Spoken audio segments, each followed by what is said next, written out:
Shabbat Shalom from Temple Concord. This week we read Torah portion Akev, and within it there's this fascinating piece about what it is that God demands of us. Let me read it to you directly. And now, O Israel, what does your God demand of you? Only this: to revere God, to walk only in God's paths, to love and to serve God with all our heart and soul, keeping God's commandments and laws. What does that mean? How do we figure that out? It would be so much easier if we had a specific list of the things that God demands of us. Go to services once a week. Eat matzo ball soup at Passover. And don't forget to call your mother. That would be great if that's all God demanded of us. But we know life isn't that easy. So we have these commands that are based on what God's whims are, what God's desires are. And frankly, none of us can tell exactly what it is God wants. Yes, we have a Torah that has all sorts of explanations, and it would be lovely if we could prove it somehow, but we can't. We have thousands of years of tradition that says we think it means X, but again, we don't quite have an answer. So what do? How does the modern soul look at this text and make sense of it? How do we wrestle with it? Well, I think the answer is that this calls on us to look into our own souls. So if God demands of us to revere God, then we have to do things that offer praise to the world. And we can't be those who are cynical. We can't be one who is constantly criticizing. If we're to revere God, it means we have to revere God's creation. And that means we have to have an upbeat outlook. We have to see the glass as half full. And we have to honor the world we live in.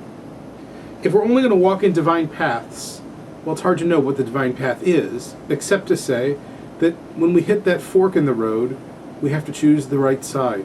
We have to choose the side that will lead us to an ethical and moral life, that will lead us to building a world filled with peace, that will add to the world, not detract from it. And then this notion of using all of our heart and soul. We all do things halfway. None of us can say that we do things with full intent all the time. It's impossible.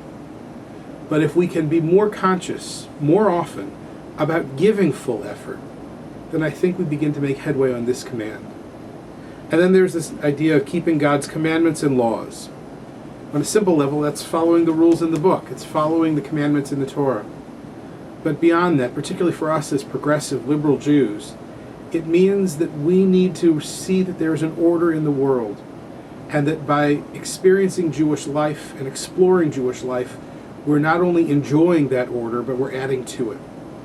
If we do all of that, then we not only elevate ourselves, but we make the partnership between us as humans and the divine that much more active and that much more sacred.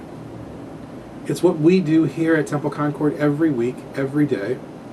Not to say that we aren't human, because for goodness sakes, we're always human and making mistakes. But our goal is consistently to elevate, to see things as they can be, to try and make the world more filled with shalom, more whole for all of us. I hope you'll join us for services this Friday evening. We have Shabbat services at 6 o'clock. We'll be meeting at Mill Run Park in Manlius. We'll have a barbecue immediately following. I think it's about $5 a person. The weather looks nice. I hope you can join us. It'll be a fun evening out in the park. Shabbat morning services will be at 11 o'clock. We'll celebrate the bar mitzvah of Nathan Bash. We'll have Torah study at 10 o'clock just beforehand.